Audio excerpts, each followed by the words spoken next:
गाड्या सुटल्या चतुर्मुख केसरी भव्य आणि दिव्याच्या गाववाडा मैदानातील 6 सुटला आणि 6 मध्ये लढत चालू आहे।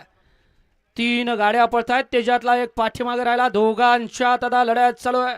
पडेल तिकडे बाक्याची कार्बन कॉपी पळते अतिशय सुंदर आणि सोन्याचं निर्वाद वर्चस्व।